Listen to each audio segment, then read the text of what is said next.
हरे कृष्णा, राधे राधे। और कैसे हैं आप सब लोग। आशा है कि आप सब लोग परम सुख में होंगे, आनंद में होंगे, मंगल में होंगे और ईश्वर की कृपा आप पर बनी रहे। आप सभी को देश के 75वें स्वतंत्रता दिवस की बहुत बहुत शुभकामनाएं।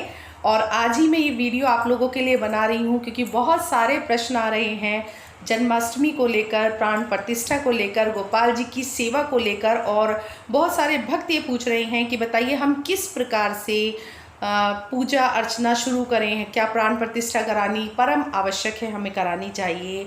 और कुछ लोग पूछ रहे हैं कि हम प्राण प्रतिष्ठा किस प्रकार से कर सकते हैं। और ये पूछ रहे हैं कि हम क्या सेवा हमें वृंदावन से ही लेनी है। कुछ लोग पूछ रहे हैं कि हमें कोई गिफ्ट देगा तो तभी हम सेवा शुरू करेंगे या हम खुद से भी ले सकते हैं। और कुछ लोग पूछ रहे हैं कि हमारे घर में पहले से ही रखे हुए हैं तो उनकी सेवा, पूजा अर्चना, वंदना हम किस प्रकार शुरू करें, हमने आज तक नहीं की। तो इस वीडियो में आप सभी को इन सभी प्रश्नों के उत्तर मिलेंगे। तो अगर आपने चैनल अभी तक सब्सक्राइब नहीं किया है तो आप ज़रूर से चैनल को सब्सक्राइब कीजिए। तो सबसे पहले प्रश्न आता है कि हम लोगों को क्या कोई सेवा देगा तभी हम सेवा लें, हमें कोई गोपाल जी का श्री विग्रह देगा या हम स्वयं से भी ले सकते हैं। देखिए, गोपाल जी की सेवा का मतलब है कि आप पर प्रभु की असीम अनुकंपा हुई है और आप परम सौभाग्यशाली हो कि प्रभु ने अपनी सेवा के लिए आपको चुना है। तो आपको क्या करना है कि आप खुद से भी ले सकते हैं। आपको कोई दे रहा है तो वेल एंड गुड, और नहीं दे रहा है तो आप खुद से भी सेवा ले सकते हैं। लेकिन मैं आपसे हाथ जोड़कर विनती करती हूँ कि अगर आप सिर्फ जन्माष्टमी पर ठाकुर जी को लाकर एक झूले में बिठाकर बस झूला झुलाएंगे और साल भर उनको जो है रख देंगे मंदिर में, उनकी पूजा सेवा अर्चना आप नहीं करेंगे, तो मैं हाथ जोड़कर आपसे प्रार्थना करती हूँ कि इस प्रकार से आप गोपाल जी का श्री विग्रह मत लाइए जब तक आपके अंदर सेवा का भाव नहीं है, समर्पण का भाव नहीं है। देखिए, सेवा मतलब समर्पण और समर्पण मतलब भाव, भाव मतलब प्रेम। और जब तक आपके अंदर ठाकुर जी के लिए भाव, प्रेम, समर्पण, त्याग नहीं है तब तक आप सेवा मत लीजिए। देखिए, किसी के दिखाने के लिए और किसी से के कहने पर आप सेवा मत लीजिए। आपको अगर झूला झुलाना है तो फिर आप फ़ोटो सेवा ले सकते हैं, आप फ़ोटो में उनको बिठाइए, उन्हें झुलाइए। लेकिन आपने गोपाल जी की श्री विग्रह ले लिया, उनको झुला दिया और साल भर के लिए आपने उनको रख दिया एक तरफ, तो ऐसा आप मत कीजिए। कृपा करके मत कीजिए ऐसा। और इसके अलावा अगर आप सच्चे मन से सेवा लेना चाहते हैं तो उसके लिए प्राण प्रतिष्ठा के लिए जो प्रश्न आए हैं तो उसी टॉपिक पे हम बात करेंगे। तो सबसे पहले तो देखिए, प्राण प्रतिष्ठा कई तरह से होती है। सबसे पहले तो जैसे आप गोपाल जी को लेकर आ रहे हैं तो आप पंडित जी से विधि विधान पूर्वक मंत्रोच्चारण के साथ उनकी प्राण प्रतिष्ठा अपने परिवार सहित आप कर सकते हैं। तो ये सबसे उत्तम तरीका है। दूसरी, जैसे कि अभी जन्माष्टमी में 5 दिन है तो 5 दिन का अनुष्ठान रखा जाता है। जैसे एक दिन आप उनको अन्न में रखेंगे, ढक के रख दीजिए। पहले गोपाल जी की आंखों पर आप पट्टी बांधेंगे, फिर उनको आप अन्न में रखिए एक बर्तन में और उसको ढक दीजिए। अगले दिन उनको निकाल करके आप फिर से उनको चावल में रखिए और फिर उसको ढक दीजिए पूरे दिन भर के लिए। और फिर तीसरे दिन जो है आप उनको फलों में रखिए, फिर उनको ढक दीजिए, फिर निकाल कर आप उनको साइड में रखिए। उसके बाद उस बर्तन को खाली करके आप उनको सब्जी में रखिए और पूरा उनको ढक दीजिए, ऊपर से कपड़ा उनका ढक दीजिए। और उसके बाद में आप दिन भर के लिए उनको रखिए। अगले दिन फिर आप स्नान इत्यादि करके उनको फूलों में रखिए और पूरा ढक दीजिए। ऊपर से आप कपड़ा ढक दीजिए उनके ऊपर। और इस प्रकार से जैसे 5 दिन का आपका अनुष्ठान हो जाता है तो 5 दिन के अनुष्ठान के बाद आप उनको निकालिए। और बहुत से घरों में जो होता है, जैसे जन्माष्टमी वाले दिन आपका 5वां दिन पड़ता है, तो बहुत सारे घरों में कद्दू के अंदर उसको खाली करके उनका गर्भ में डाला जाता है उनको। और बहुत सारे घरों में खीरे से जो है उनका जन्म कराया जाता है। तो इस प्रकार, जिस प्रकार भी आपकी परंपरा है, आपकी प्रथा है, उसी प्रकार से आप उनको रखिए। और ठीक 12 बजे हमारे यशोदा नंदन जो है वो प्रकट हुए थे, तो ठीक 12 बजे आप उनको निकालिए, उनका पंचामृत स्नान कराइए, उनको अच्छे वस्त्र पहनाइए, साफ सुंदर और पीले वस्त्र पहनाइए, उनका खूब श्रृंगार कीजिए, उनको 56 भोग लगाइए आप। और देखिए अपनी सामर्थ्य के अनुसार आप 56 भोग लगाइए। मेरे प्रभु 56 भोग के भूखे नहीं हैं, सिर्फ आपके भाव के भूखे हैं। अगर आपकी सामर्थ्य नहीं है तो मेरे बाके बिहारी लाल, मेरे सरकार तो एक दाना चावल से भी प्रसन्न हो जाते हैं। आपने प्रसंग सुना ही होगा। तो जैसे भी आपकी सामर्थ्य और भाव है उसी प्रकार से आप भोग लगाइए और घंटी बजाइए, शंखनाद कीजिए, गुब्बारे फोड़िए और खूब हर्षोल्लास के साथ में जन्माष्टमी का त्यौहार आप मनाइए। और इसी प्रकार आप प्राण प्रतिष्ठा भी कर सकते हैं।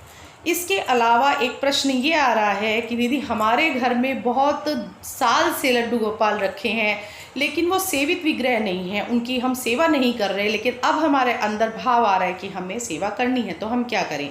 तो देखिए जन्माष्टमी सबसे पावन पर्व है। इसी दिन आपको जो है उनकी प्राण प्रतिष्ठा करनी है। इसी प्रकार जैसे मैंने आपको अभी कहा, आप सुबह नहा धोकर तैयार होकर और हाथ जोड़कर ईश्वर से प्रार्थना कीजिए, हमारे श्री हरि नारायण से प्रार्थना कीजिए कि आज मैं आपकी सेवा का संकल्प ले रहा हूँ। तो जिस भी प्रकार से मैं सेवा का संकल्प ले रही हूँ, जिस भी प्रकार से मैं आपकी सेवा करूँ, मुझ मूर्ख पापी की सेवा आप स्वीकार करना, जैसी भी मैं करूँ आप स्वीकार करना, और मैं आपकी प्राण प्रतिष्ठा करना चाहती हूँ, तो आप मुझे आशीर्वाद प्रदान करना। इस प्रकार से आप भाव रखते हुए आप कर सकते हैं। और देखिए अगर आपके पास समय नहीं है 5 दिन का, या आप लेट हो जाते हैं किसी भी कारणवश, तो आप एक दिन के अंदर भी ये काम कर सकते हैं। लेकिन वो दिन केवल साल में केवल एक बार जन्माष्टमी पर ही वो दिन आता है जब आप इस तरह करते हैं।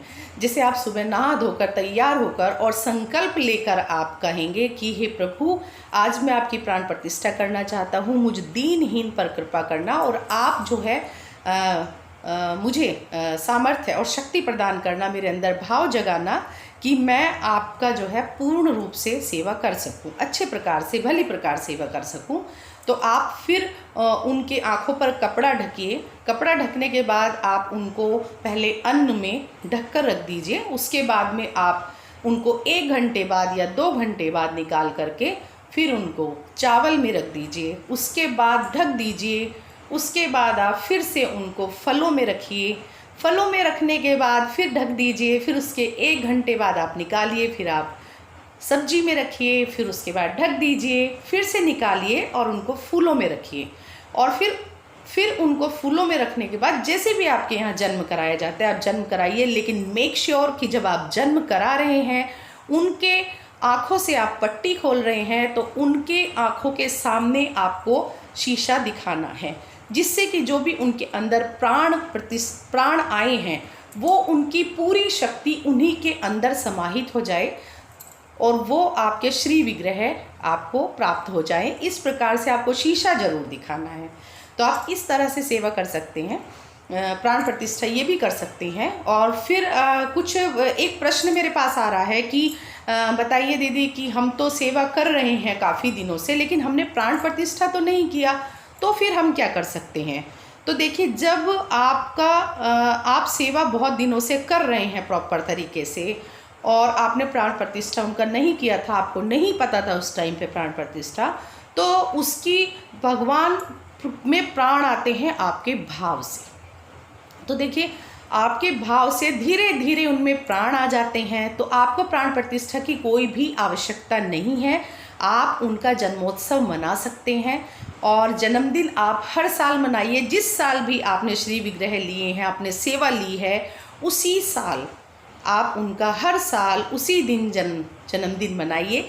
जैसे मेरे केशव का, मेरे लाला का जो है जन्माष्टमी पे मैंने यही सोचा था मैं जन्माष्टमी पे ही सेवा लूँगी, तो मैंने जन्माष्टमी वाले दिन ही सेवा ली थी और उसी दिन उनका जन्मदिन मैं मनाऊंगी। ये मेरा पहला जन्मदिन होगा मेरे केशव का। तो देखते हैं क्या करूँगी मैं। बहुत कुछ सोचा है, बहुत मेरी इच्छा है। मेरे राधा रानी और मेरे लड्डू लाल गोपाल, मेरे बाल गोपाल, दोनों ही स्थापना कहिए या जन्मोत्सव कहिए या कुछ भी कहिए, मुझे उन्होंने अपनी सेवा दी थी। मुझे इस लायक समझा था कि मैं पिछले साल जन्माष्टमी पे सेवा ली थी। तो वो आप कुछ लोग पूछ रहे हैं कि कैसे आपने सेवा ली थी, तो उसका एक मैं वीडियो अलग से अपलोड कर दूँगी। बाकी मैंने आपको ये कई तरीके बताए हैं प्राण प्रतिष्ठा के।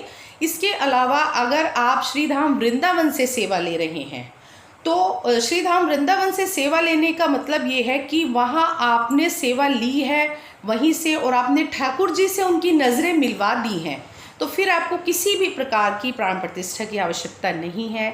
आप गोसाई जी को बोलकर उनकी नज़रें मिलवा दीजिए, वो तुरंत प्राण प्रतिष्ठित हो जाते हैं। तो जिस प्रकार मैंने सेवा ली थी वही मैं आपको बता रही हूँ कि मैं एक दिन पहले वहाँ पहुँच गई थी, और आपको वीडियो भी मैं अलग से इसकी अपलोड कर दूँगी, जो भी मेरे पास क्लिप्स थी, क्योंकि उस टाइम पे मैंने बहुत ज़्यादा वीडियोस वगैरह तो नहीं बनाई थी, लेकिन जो भी है मैं आपके साथ शेयर कर दूँगी।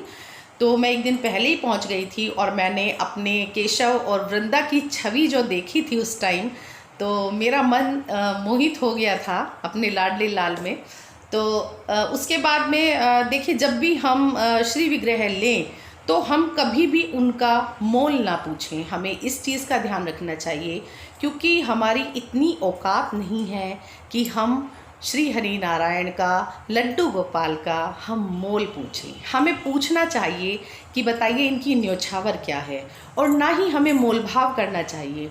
अगर हमें नहीं समझ में आ रहा है तो हम चुपचाप दूसरी दुकान में चले जाएं, वहाँ पूछें, कहीं और पूछें, जैसे भी पूछें, पर मोल भाव हमें कभी नहीं करना चाहिए, क्योंकि हमारी औकात नहीं है उनका मोल भाव करने की। मेरा ये भाव है कि हम नहीं कर सकते, तो इसलिए हमें सिर्फ पूछना चाहिए इनकी न्योछावर क्या है। हमारी समझ में आ रहा है तो लीजिए, नहीं तो कहीं और चले जाइए। तो इस चीज़ को आप ध्यान रखिए कि आप इस तरह की चीज़ें ना करें। तो एक दिन पहले जैसे मैं पहुंच गई थी, तो नेक्स्ट डे जो मैंने भैया ने उनको मैंने कहा मैं जब तक नहीं आऊँगी आप इनको तैयार नहीं करेंगे, तो मैं गंगा जल घर से लेकर गई थी। जैसे आप गंगा जल ले जाइए, पंचामृत ले जाइए, वैसे दुकान पे इतना सब पॉसिबल नहीं होता है, और जन्माष्टमी पे बहुत ज़्यादा भीड़ होती है श्री धाम में।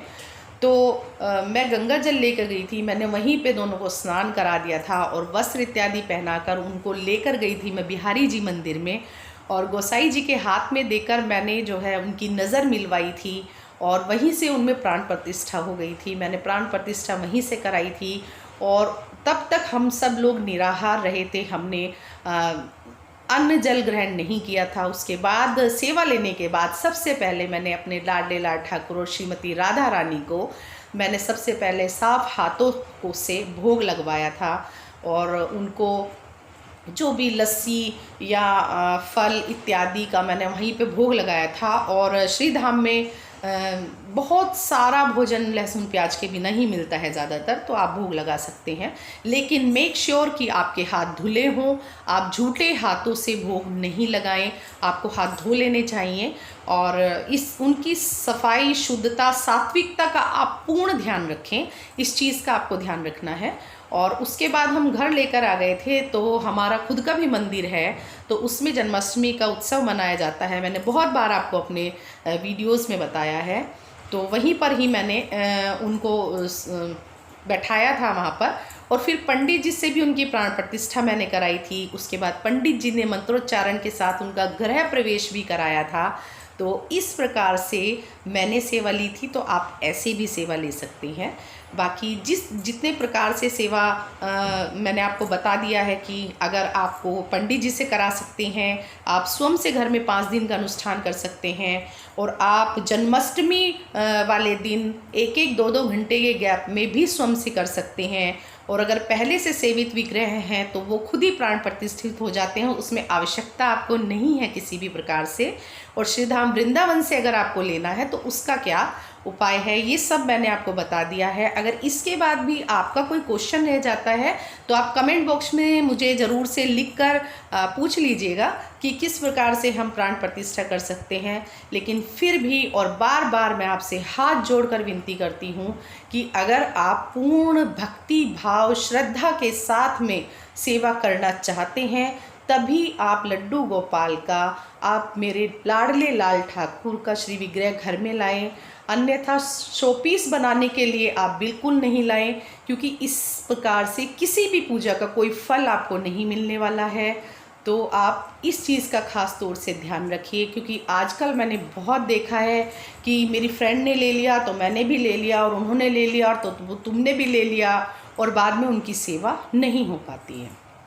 तो इस चीज़ का आप ध्यान रखिए, क्योंकि अगर आप सेवा ले रहे हैं तो देखिए, सेवा का मतलब होता है समर्पण। आपको 10 से 15 मिनट का एक्स्ट्रा समय उनके लिए लगाना ही पड़ेगा। तो अगर आप हाउस मेकर हैं तो भी आपको सुबह उनको उठाना है, प्रेम से लोरी के साथ लोरी गाकर उनको धीरे से उठाना है। जैसे मैंने मॉर्निंग रूटीन डाला हुआ है सर्दियों का, आप वो देख सकते हैं, मैं उसका लिंक आपको शेयर कर दूंगी। तो आप मतलब उनको उठाइए, उसके बाद आप उनको स्नान इत्यादि कराकर और तैयार करके सुंदर, फिर उसके बाद उनको नाश्ता इत्यादि आप दीजिए। फिर 11 बजे के आसपास आप उन्हें कोई फल इत्यादि दे सकते हैं। उसके बाद दोपहर का भोजन आप दीजिए, भोजन उनको अर्पण कीजिए आप। उसके बाद आप उनको विश्राम बोलिए और शाम को फिर आप उनको दूध और नाश्ता दे सकते हैं। उसके साथ में आप बिस्किट वगैरह, जो नमकीन वगैरह दे सकते हैं। मेक श्योर कि वो किसी भी चीज़ में लहसुन, प्याज, एग नहीं होना चाहिए। तो वो पूर्ण सात्विक होना चाहिए। जो भी आप भगवान को अर्पण करेंगे उसमें लहसुन, प्याज बिल्कुल नहीं होना चाहिए। तो इस चीज़ का आप ध्यान रखेंगे।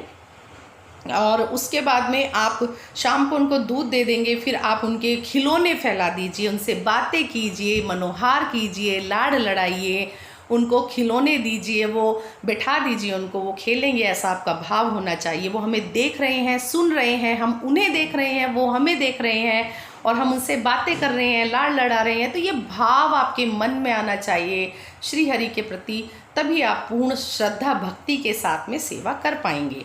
और उसके बाद में फिर आप उनको रात का भोजन जो है डिनर आप उनको दीजिए। उसके बाद आप उनको दूध पिलाकर सुला दीजिए। उनकी आप इत्र मालिश करके पैरों को दबाइए, थोड़ा थोड़ा उनके पैर दबाइए, ऐसे ऐसे करके, और उनको धीरे से आप सुला दीजिए। ये एक तरह से पूरे दिन की दिनचर्या होती है लड्डू गोपाल की और राधा रानी की। और फिर इसके बाद प्रश्न आता है कि हम जॉब में हैं, हम नहीं कर सकते, या हमारे पास इतना टाइम नहीं है। तो कोई बात नहीं, उसके लिए मैं अलग से एक वीडियो बनाऊंगी, आपके साथ शेयर करूंगी उसको। तो आप पूरे दिन भर का जो है उनका नाश्ता, खाना, दूध, चाय नहीं, सॉरी, दूध उनका, और आप जो भी पानी इत्यादि रख कर जाइए और गैया मैया को बोल कर जाइए कि हमारे छोटे से लड्डू गोपाल का, हमारे लाडले लाल ठाकुर की आप जो है ध्यान रखना, हम जा रहे हैं दिन भर के लिए, ऐसे आप बोल कर जाइए। और हम शाम को आएंगे तब आपसे बात करेंगे हम, और आप घर का ध्यान रखना, ये घर आपका है, हमारा नहीं है। जिस दिन से वो आपके घर में आते हैं उस दिन से वो घर उनका हो जाता है। हम दास भाव में वहाँ रह सकते हैं, लेकिन वो घर उनका है। अब उनके हिसाब से वो घर चलता है, हमारे हिसाब से नहीं चलता। ये चीज़ आपको ध्यान रखनी चाहिए। और शाम को आकर फिर आप उनको चाय और खाना इत्यादि दे सकते हैं। और अगर आपके पास राधा रानी की सेवा है तो वो तो साक्षात माँ भगवती हैं, तो वो खुद ही उनका ध्यान रखेंगी, फिर आपको चिंता करने की आवश्यकता नहीं है। लेकिन उनके खाने पीने की व्यवस्था आपको करनी होगी, ये ध्यान रखिएगा। बाकी जितना हो सकता था मैंने बताने की कोशिश की है इस वीडियो में। अगर इसके बाद भी कुछ रह जाता है तो आप मुझे कमेंट बॉक्स में ज़रूर से लिखिएगा। और वीडियो पसंद आई है तो लाइक, कमेंट, शेयर कीजिएगा। जय श्री राधे।